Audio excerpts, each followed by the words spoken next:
எல்லாருக்கும் வணக்கம். அஸ்ஸலாமு அலைக்கும்.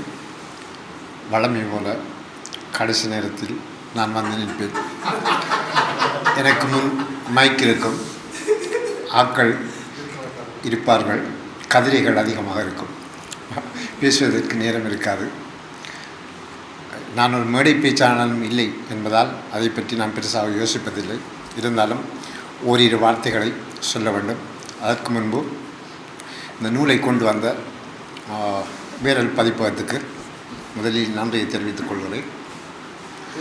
அதற்கிடையில் தோழர் தாமரை பாரதி அவர்கள் ஒரு விஷயத்தை சொல்லியிருந்தார். அதில் இடையில் ஒவ்வொரு கட்டுரைக்கு இடையில் 2 முறை ஒரே விஷயம் பதிவு செய்யப்பட்டிருக்கிறதுன்னு சொல்லலாம். ஆமாம், பதிவு செய்யப்பட்டிருக்கிறது. 3 அல்லது 4 சம்பவங்கள் 2 முறை பதிவு செய்யப்பட்டிருக்கும். அதற்கான ஒரு காரணம்தான் இருந்தது. ஒரு கவிதை நான் தேர்வு செய்த தலைப்புகளில் முன்வைக்கின்ற போது அது மீண்டும் சொல்லப்பட வேண்டிய தேவை ஏற்பட்டது. ஊடகம் அது சொல்லப்பட்டிருக்கும். கொஞ்சம் பழசாக போனால் திருக்குறளில் கூறியது வரும்.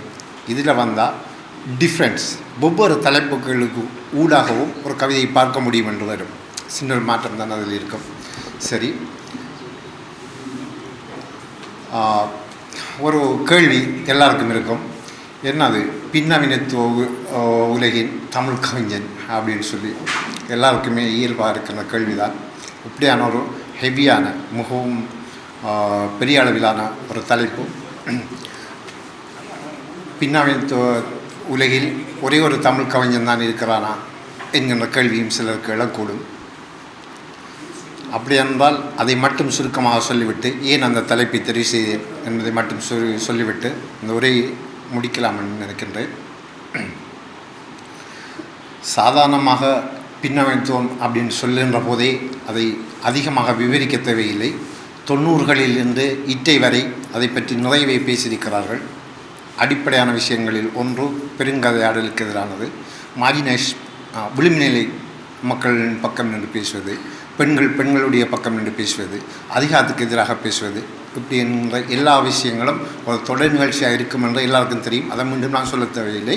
அது இன்றைய பின்னவீனத்துவ உலகம் அப்படின்னு எடுத்துக்கொண்டால் அதை கரிகாலன் மட்டும் நான் செய்கிறாரா? நிறைய கவிஞர்கள் செய்கிறார்கள், நிறைய பேர் எழுதி கொண்டிருக்கிறார்கள் அப்படின்ற கேள்வி வரும். அப்படி என்றால் நான் சொல்லுகின்ற இன்னொரு கோணத்தில் அதை யோசித்து பார்த்தால் சில நேரங்களில் நான் தேர்வு செய்த தலைப்பு சரி என்று உங்களுக்கு படும்.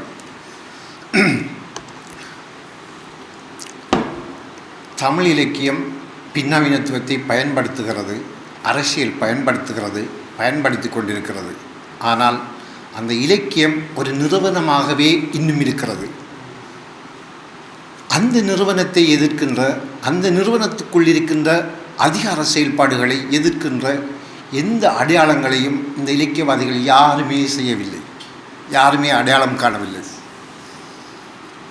அது ஒரு இன்ஸ்டிடியூஷன். உதாரணமாக மிக எளிமையாக சொல்வதாக இருந்தால், சில கவிஞர்கள் இருப்பார்கள், சில எழுத்தாளர்கள் இருப்பார்கள். அவர்கள் சில எழுத்தாளர்கள் எழுத்துக்களை எழுத்தே இல்லை என்று சொல்வார்கள். ஒட்டுமொத்தமான அதிகாரம் அவர்களோட கைகளில் இருக்கும். இவங்களை மார்ஜினைஸ் பண்ணப்பட்டு வைத்திருப்பார்கள். அதை பற்றி பேச மாட்டார்கள். வாசகர்கள் இருப்பார்கள். ஒருத்தர் கூட ஒரு கட்டுரை கூட எழுத மாட்டார், ஒரு பக்கம் கூட எழுத மாட்டார். அவருக்கு எழுத தெரியா என்பதல்ல, நவீன தமிழ் இலக்கியம் தொடர்ச்சியாக செய்து வந்த ஒரு பணியின் அடிப்படையில் தான் அவங்க புறமொதுக்கப்படுகிறார்கள். ஒரு கட்டுரையை எழுதிவிட்டு காட்டினால் எந்த அளவுக்கு வளர்ந்தால் தான் உனக்கு தெரியும், இது நல்லமில்லை, நீ எடுத்துக்கு போ, நீ இல்லை நீ எல்லாம் இல்லை, நீ உனக்கு இலக்கியம் தெரியாது, நீ போ, இப்படி தூக்கி வீசி விடுவார்கள். அப்படி அவர்களை ஒதுக்குவதினூடாக இவங்கள் அதிகாரத்தை கைகளில் தக்க வைத்து கொண்டிருக்கிறார்கள். இந்த பிரதி உனக்கு விளங்காது, உனக்கு தெரியாது, இதை நீ புரிந்து கொள்ள மாட்டாய் என்று சொல்வதினூடாக மற்ற நபரை ஒரு முட்டாள் அப்படிங்கிற எல்லைக்கு தள்ளுவார்கள். இது இவர்களை அறியாமலே நவீன தமிழ் இலக்கியத்தில் தொடர்ச்சியாக நடந்து வருகிறது. இங்கே தான் பின்னவீனத்துவம் உள்ளே வருகிறது. ஒரு கேள்வி எழுகிறது. ஒரு மனிதன் அவனால் முடியுமானவற்றைத்தான் செய்ய முடியும். இதற்கு மேல் அவனால் புரிய முடியாது இந்த பிரதி என்றால் அவனை எப்படி நீங்கள் முட்டாள் என்று சொல்லி ஒதுக்க முடியும்? இதே மாதிரி ஒரு கவிதையை எழுத முடியாதுன்னு சொன்னால் அவன் எப்படி ஒரு கவிஞன் இல்லை என்று நீங்கள் ஒதுக்க முடியும்? ஏனென்றால் சமூகம் பன்மையானது, அதைத்தான் பின்னவைத்துவம் சொல்கிறது. எல்லா வகையான எழுத்துக்கான தேவைகளும் இந்த சமூகத்தில் இருக்கிறது. ஆகவே அந்த எழுத்துக்கள் எல்லாத்துக்குமான இடம் வழங்கப்பட வேண்டும். இதைத்தான் அரசியலில் செல்கிறீர்கள். எல்லா மனிதர்களையும் நீங்கள் மதிக்க வேண்டும், அவர்களுக்கான இடம் வழங்கப்பட வேண்டும். பெண்களை நீங்கள் விளிம்பு தள்ளுகிறீர்கள், அவர்களை மதிக்க வேண்டும், அவர்களுக்கு இடம் கொடுக்கப்பட வேண்டும். இலக்கியத்தில் இங்கே பேசுகிறீர்கள், உங்களுடைய சக ஒரு எழுத்தாளரை, ஒரு இலக்கியவாதியை, உனக்கு இலக்கியம் தெரியாது, இன்னும் இலக்கியத்துக்குள் நீ வரவில்லை, என்ன அளவில் நீ வளர்ந்தால் தான் நீ வர முடியும் என்று நீங்கள் தூக்கி வீசுகிறீர்கள். உங்களுடைய விளிம்பு நிலை அல்லது பின்னவைத்துவம் சார்ந்த நீங்கள் சொல்கிற பார்வையை எங்கே நீங்கள் அப்ளை பண்ணுகிறீர்கள்? சமூகத்தில் அரசியல் நிறுவனத்துக்கு எதிராக அப்ளை பண்ணுகிறீர்கள், ஆண்மைய சிந்தனைக்கு எதிராக அப்ளை பண்ணுகிறீர்கள். ஆனால் உங்களுடைய சக எழுத்தாளர்களில் அந்த இலக்கியம் என்ற நிறுவனத்தால் உருவாக்கப்பட்டிருக்கின்ற அந்த சக எழுத்தாளர் மீது நீங்கள் எதுவுமே செய்யவில்லை. ஒரு பிரதியை படிக்கிறார் ஒரு வாசகன் என்ற சொல்லே இங்கே வைத்து கொண்டிருக்கிறார்கள். அந்த சொல்லுக்கே நான் எதிரானவன். வாசகன் என்பது இவர் எழுத்தாளராக தொடர்ந்து இருக்க வேண்டும் என்பதன் மறுதலையான மார்ஜினைஸ் பண்ணப்பட்ட ஒரு உழைப்பாளி. அவனிடமிருந்து நீங்கள் சுரண்டுகிறீர்கள், அவனுக்கு புரியவில்லை என்று சொல்கிறீர்கள். ஆனால் இங்கே இலக்கிய செயற்பாட்டாளர்கள் என்ற ஒரே ஒரு விஷயம் மட்டும்தான் இருக்கிறது. வாசகன், எழுத்தாளன் எல்லாருமே சேர்ந்து இலக்கிய செயற்பாட்டாளர்களை தவிர இங்கே எழுத்தாளன் வாசகன் அல்ல.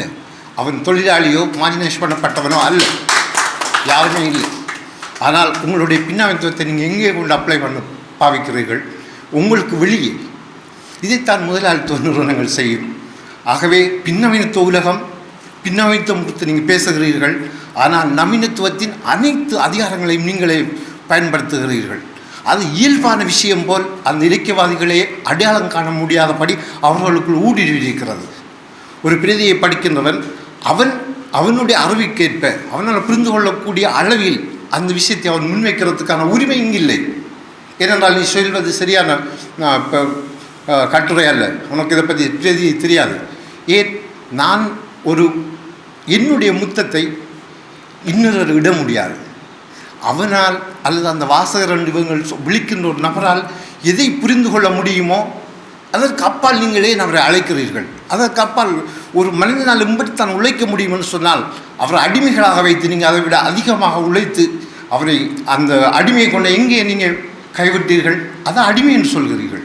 இங்கே அந்த நபரால், அந்த வாசகர் இவங்களால் அழைக்கப்படுகின்ற இலக்கிய செயற்பாட்டாளரால் என்ன செய்ய முடியுமோ அதைத்தான் அவர் செய்கிறார். வெற்றிக்கு வஞ்சம் செய்யணும் என்ற தேவை எந்த மனிதனுக்கு இருக்க போகிறது? ஆகவே அவர் செய்ய முடியாத ஒரு விஷயத்தை நீங்கள் வலியுறுத்துகிறீர்கள். அப்படி செய்ய முடியாதவனை புறமதுக்கி நீ இலக்கியவாதியா இல்லை, உனக்கு எதுவுமே தெரியாது தூக்கி வீசுகிறீர்கள். செய்ய முடியாவிட்டால் கஷ்டப்படுத்துகிறீர்கள். ஆனால் சமூகம் பன்மையானது, எல்லாருக்குமான உரிமை எல்லாருக்கும் இருக்கிறது. ஆகவே எல்லாரும் ஒரு பிரதியை பற்றிய தன்னுடைய கருத்தை சொல்ல முடியும். இந்த உரிமை இருந்ததால் ஒரு பிரதியை படிக்கின்ற யாரோ அவருக்கு என்ன வகையான அனுபவம் கிடைக்கிறதோ அதான் அவனுக்குரிய அனுபவம். ஒரு எழுத்தாளன் விரும்புகின்ற, ஒரு புத்திசாலி என்று தன்னை காட்டிக்கொள்கின்ற, இப்படி இந்த பிரதிக்கு இருக்க வேண்டும் என்று விரும்புகிற விஷயத்தை அவர் மீது நீங்கள் எப்படி திணிக்க முடியும்? திணிக்க முடியாது. ஆகவே இந்த இலக்கியம் என்பது ஒரு நிறுவனம், மிக மோசமான அதிகார நிறுவனம். அதைத்தான் தமிழ் சூழல் பின்பற்றி கொண்டிருக்கிறது. ஆனால் அதை பின்பற்றி கொண்டிருக்கிற அனைத்து அதிகார சக்திகளும், அனைத்து அதிகாரம் கொண்ட நபர்களும் விளிம்புநிலை மக்களுக்காக பேசுவதாக சொல்கிறார்கள். அவர்கள் பிரதி அதைத்தான் சொல்லிக் கொண்டிருக்கிறது. பெண்களுக்காக பேசுகிறதாக சொல்கிறார்கள். அவர்களுடைய பிரதி அதைத்தான் பேசிக்கொண்டிருக்கிறது. அவர்களுக்குள் அதைத்தான் செய்து கொண்டிருக்கிறார்கள். அவர்கள் கையில் ஒரு முதலாளி மாதிரி செயல்படுகிறார்கள். வாசகர்கள் என்று அழைக்கப்படுகின்ற இலக்கிய செயற்பாட்டாளர்களை தொழிலாளிகள் மாதிரி நடத்துகிறார்கள். நீ அதை செய்யாத, இதை செய்யாத, நான் விரும்புவதை நீ செய், நான் எதை விரும்ப எழுதியிருக்கிறோம் அதை நீ படி, உனக்கு புரியாவிட்டால் நீ அபத்தம், போதம், சுந்தரராமசாமி சொல்வது போல் தூக்கி வீசுகிறீர்கள். ஆனால் அங்கால ஒரு குரல் கேட்கும், சமூகத்துக்காக உழைக்கிறேன், என்னுடைய 100 புத்தகம் அது வாங்க மாட்டீங்களா, வாங்காமலுக்கு இந்த சமூகம் என்னை இது செய்கிறதுனா அங்கால சொல்வார்கள்.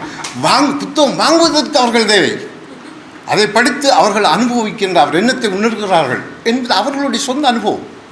அதை வெளியே சொல்வதற்கான அனுமதி இங்கே இல்லை. ஆகவே மிக மோசமான, இறுக்கமான ஒரு சர்வாதிகாரத்தன்மை, பாசிசத்தன்மையை விட அதிகமான ஒரு செயல்படுகின்ற ஒரு இடம் இலக்கியம். அது ஒரு நிறுவனமாக இருக்கிறது. அதை புரிந்து கொள்வதும் அந்த இலக்கிய செயற்பாட்டாளர்கள் அதை பற்றி பேசுவதும் தான் அவசியமானது. அதற்கு வெளியில், அதற்கு அப்புறம் வெளியே இருக்கின்ற அதிகார சக்திகளை நீங்கள் எதிர்க்கலாம், அதை பற்றி பேசலாம். இதைவிட இன்னமும் விரிவாக பேசக்கூடிய நேரம் இப்போது போதாதென்று நினைக்கின்றேன். அதனால் தான் கரிகாலனை நான் இதுக்கு பின்னமைத்து உலகின் தமிழ் கவிஞன் என்று தேர்வு செய்தேன். ஏனென்றால் அவர் எந்த கவிஞர், அவரிடம் போகின்ற எந்த தரப்பட்ட ஒரு கவிஞனையோ ஒரு எழுத்தாளரையோ அவர் தூக்கி வீசவில்லை, தூரமாக்கவில்லை. எல்லோரையும் அவர் அரவணைத்து கொண்டார். முதலாக ஒரு கவிதை எழுதி கொண்டு போகின்ற ஒருவனை கூட அவர் அரவணைத்தார். ஆகவே தமிழ் சூழலில், பின்னமைத்த சூழலில் இலக்கியவாதிகள் எல்லாரையுமே அவர்களுடைய செயல்பாட்டில் இயங்கக்கூடியதாக மதிக்கக்கூடிய, கருத்து முரண்பாடு இருப்பது வேறு விஷயம், அது இயல்பானது. ஆனால் அவனும் ஒரு சக படைப்பாளி என்கின்ற ஒரு இடத்தை வழங்கின ஒரே ஒரு நபராக நான் கரிகாலனை மட்டும்தான் பார்ப்பேன். அதனால்தான் அந்த தலைப்பை தெரிவு செய்தேன். வேறு அந்த தலைப்புக்குள் பெரிய எந்த தத்துவங்களும் இல்லை. தொகுப்பை நீங்கள் படிக்கலாம். அதில் என்னால் முடிந்த வரையில் கரிகாலனுடைய கவிதை சார்ந்து பல வகையான கோணங்களில் பேசியிருக்கிறேன். நம்மளுடைய தமிழ் சூழலில் இரண்டு கோணத்தில் மட்டும்தான் ஒரு பிரதியை பற்றி பேசுவார்கள். ஒன்று நல்லா இருக்கி, இல்லாட்டி நல்லா இல்லை. ஆனால் 10க்கு மேற்பட்ட கோணங்களில் ஒரு டெக்ஸ்டை வாசிக்க முடியும். இதைவிட இன்னும் அதிகமாக வாசிக்க முடியும். அதுக்கான வாய்ப்பு இருக்கிறது என்பதை இன்றைய உலகமே அதை காட்டி கொடுக்கும். ஒரு வீடியோ நீங்கள் பார்க்குறீங்களா, சினிமாவில் ஒரு நபர் நிற்பார், அதை எத்தனையோ கோணத்தில் காட்டுவாங்க. இவங்க ஒரு ஃப்ரேமில் மட்டும்தான் பார்த்து பழகிட்டாங்க. இலக்கியவாதிகள் அவ்வளோ பின்தங்கி இருப்பாங்க, இல்லாட்டி நெகட்டிவாக பார்ப்பாங்க. ஆனால் ஒரு கேமரா வீடியோஸ் அந்த உலகமே எத்தனையோ கோணத்தில் பார்க்குறதா காட்டும். ஆனால் இந்த ஒரு கட்டுரை கூட எழுத முடியாது, மனம் பெறாது, அவன் எழுதினால் அது கட்டுரை அல்ல என்று தூக்கி வீசுகிறவர்கள் என்ன செய்வார்கள்? ஏதோ ஒரு பிரதியை பற்றி அவங்களாவது எழுதுவாங்கண்டா மௌனம் சாதிச்சிடுவாங்க, எழுத மாட்டாங்க. எழுதாமல் இருக்கிற எழுதி கொண்டு வர கட்டுரையை ஒரு சாதாரண அவனுடைய அனுபவத்தை வெளிப்படுத்துகிற அதையும் இல்லைன்னு மறப்பாங்க. மறப்பதின் ஊடாக அந்த பிரதிகளை பேசாமலே அப்படியே வச்சு கொள்வாங்க அடுக்கில். அந்த அதிகாரம் எப்படி செயல்படுதுன்னு பாருங்கள். ஒன்று எழுதிப்பட்டு வந்தால் நீ எழுதின நல்லமில்லை, உனக்கு என்னால் நீ வளரணும், அப்படி அவரை புறக்கணித்து விடுவாங்க. அவங்க அந்த பிரதியை பற்றி எழுதுகிறாங்களா? எழுத மாட்டாங்க, அவங்க எழுத மாட்டாங்க. அப்போ இது எப்படியான ஒரு பாசிசம், இதை விட என்ன பாசிசம் இருக்கிறது? அப்படித்தான் நான் தேர்வு செய்தேன். அந்த தேர்வில் ஈழத்தைச் சேர்ந்த அங்கே பேசாமலேயே கைவிடப்பட்ட ஒரு முக்கியமான ஒரு சிறுகதை ஆசிரியர் ஹசிநாதன் அவருடைய கதைகள் இதை பற்றி தனியாக ஒரு புத்தகம் எழுதியிருக்கிறேன். அதுவும் இங்கே வெளிவந்திருந்தது. என்னால் முடிந்ததை நான் செய்கிறேன். அதே மாதிரி கரிகாலனை தெரிவு செய்ததுக்கான காரணம் இதுதான். அவரை விட சிறந்த கவிஞர்கள் இருப்பதாக எல்லாரும் பேசிக்கொள்ளலாம், நானும் பேசிக்கொள்ளலாம், எல்லாம் வாய்ப்புகளும் இருக்கிறது, இல்லாமல் இல்லை. ஆனால் அவரை தேர்வு செய்வதற்கான காரணம் இது. அவருடைய கவிதைகள் என்னவெல்லாம் இருக்கிறது என்பதை சொல்வதற்கு இந்த புத்தகத்தில் இருக்கிறது. அதை இரண்டையும் படித்து கொள்ளலாம். நேரம் போயும் நான் அதிகம் பேச வேண்டிய ஒரு சூழலில் இருந்து கூட இந்த இலக்கியம் எப்படி ஒரு நிறுவனமாக செயல்படுறது, ஒரு பாசிச அமைப்பாக செயல்படுறது என்பதை இன்னும் விரிவாக உதாரணங்களோடு பேசுவதை தான் நான் யோசித்து கொண்டிருந்தேன். அதுக்கான நேரம் இதுவல்ல. இன்னொரு சந்தர்ப்பத்தில் பேசிக்கொள்வோம். என்னுடைய பேச்சை கேட்டமைக்கு அன்பும் நன்றி.